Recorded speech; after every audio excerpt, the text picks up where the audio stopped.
भारत के ऑपरेशन सिंदूर से पाकिस्तान बुरी तरह घबराया हुआ है और वह लगातार भारत पर हमला करने की कोशिश कर रहा है, लेकिन इस बार उसे हार मिल रही है। और इस बीच में पाकिस्तान मदद के लिए लगातार अमेरिका से गुहार लगा रहा है, लेकिन अमेरिका ने इस पूरे मामले पर अपनी राय साफ कर दी है। अमेरिका के उपराष्ट्रपति हैं जेडी वेंस। उन्होंने साफ कहा है कि अमेरिका भारत और पाकिस्तान के बीच में इस तनाव में दखल नहीं देगा। उन्होंने यह भी कहा कि यह अमेरिका का काम नहीं है। जेडी वेंस ने क्या कहा है यह आपको फुल वीडियो में बताते हैं।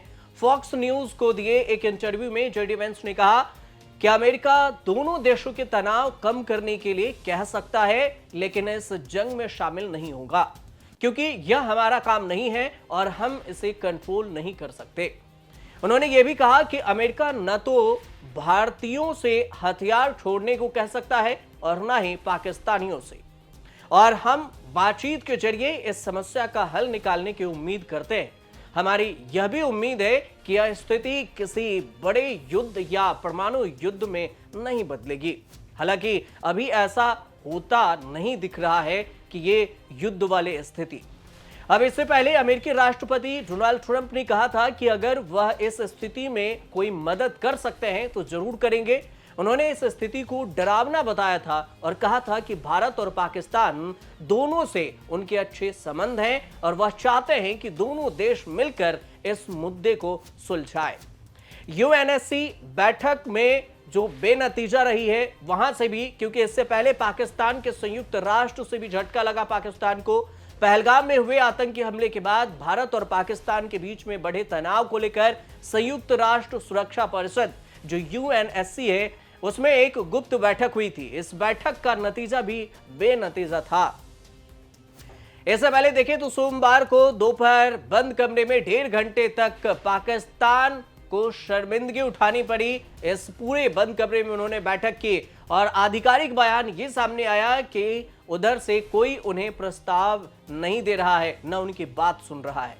बैठक में पाकिस्तान ने लगातार झूठे दावे भी किए थे। उसने ये भी कहा था कि भारत का सिंधु नदी समझौता को रोकने का कदम गैर कानूनी है और इससे इलाके में शांति और सुरक्षा को खतरा है, लेकिन दुनिया ने पाकिस्तान के इन बातों पर ध्यान नहीं दिया और भारत के साथ खड़ी दिखाई दी। अब इस पूरे मामले को लेकर पाकिस्तान अमेरिका और तुर्की जैसे देशों के साथ जाकर मदद मांगने की गुहार कर रहा है, लेकिन तुर्की भी साथ आया है तो अपने लाल लश्कर के साथ नहीं, छोटे से मदद के लिए। अब इस बीच में अमेरिका ने साफ इनकार कर दिया है कि भारत से टकराना आप खुद संभालो, ना मैं भारत को कहूंगा ना पाकिस्तान को। तो ऐसे में यह भी साफ होता है कि ऑपरेशन सिंदूर के बाद राइट टू रिस्पॉन्ड का जवाब भारत दे रहा है। राइट टू रिस्पॉन्ड मतलब होता है कि अगर सीधे तौर से एक लाइन में समझे तो छेड़ोगे तो छोड़ेंगे नहीं। मतलब आप जैसे हमने पहलगाम पर आपने टेररिस्ट अटैक किया और उसका जवाब हमने ऑपरेशन सिंदूर से दिया। ऑपरेशन सिंदूर में सिर्फ आतंकियों को ठिकाना बनाया गया था और आतंकियों के गढ़ को ठिकाना बनाया गया था, और उसके बावजूद पाकिस्तान भारत में सिविलियंस पर अटैक कर रहे हैं। तो फिर इस वजह से भारत भी एक्शन ले रहा है और इसे ही राइट टू रिस्पॉन्ड कहा जाता है। हालांकि युद्ध की स्थिति अभी नहीं है और ऐसे ऐलान भी नहीं हुए हैं, तो फिर देखना यह भी होगा कि भारत राइट टू रिस्पॉन्ड का जो एक्शन है वो कहां तक लेता है और फिर पाकिस्तान किस हालात पर जाकर रुकता है। फिलहाल इस पर कुछ अपडेट आएगी तो हम आपको जरूर बताएंगे। तब तक आप देखते रहिए न्यूज़ तक।